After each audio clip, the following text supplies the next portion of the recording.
noite, pessoal. O vídeo desta noite eu vou atribuir uma análise da história do ponto de vista teórico. Alguns elementos pertinentes, por exemplo, por que Deus não pode ser inserido no contexto histórico? E outro detalhe, porque qual é o objeto de estudo da história? E para que a história serve? Em primeiro lugar, por que Deus não pode ser inserido no contexto histórico? Do ponto de vista religioso, devo falar o seguinte, que eu não sou ateu e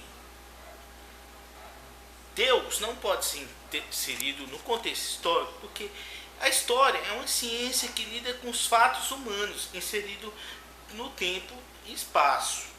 E, portanto, falando numa linguagem ligada mais ao ateísmo, que é um ponto de vista que, embora eu não concorde, mas respeite.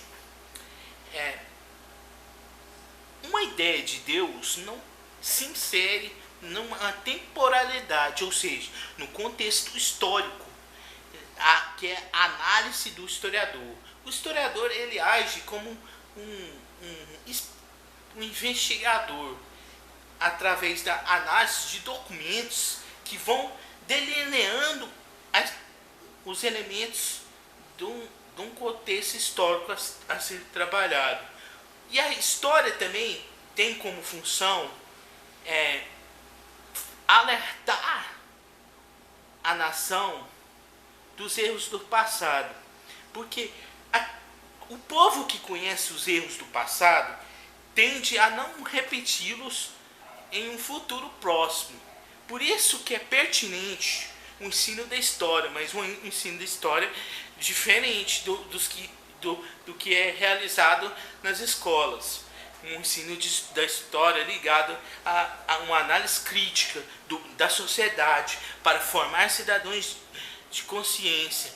E nisso são os três pilares da história a ser falado.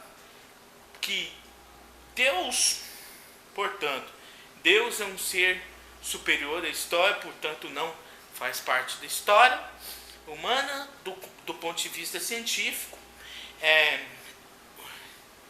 A história serve para criar um senso crítico de cidadania mais amplo e a história lida com ações humanas inseridas no tempo e espaço. Por isso que não deve se misturar o contexto religioso e o contexto historiográfico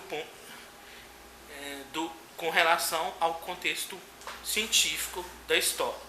E no mais, espero que vocês tenham gostado. Não se esqueçam do joinha e de se inscrever no meu canal. E fiquem todos com Deus.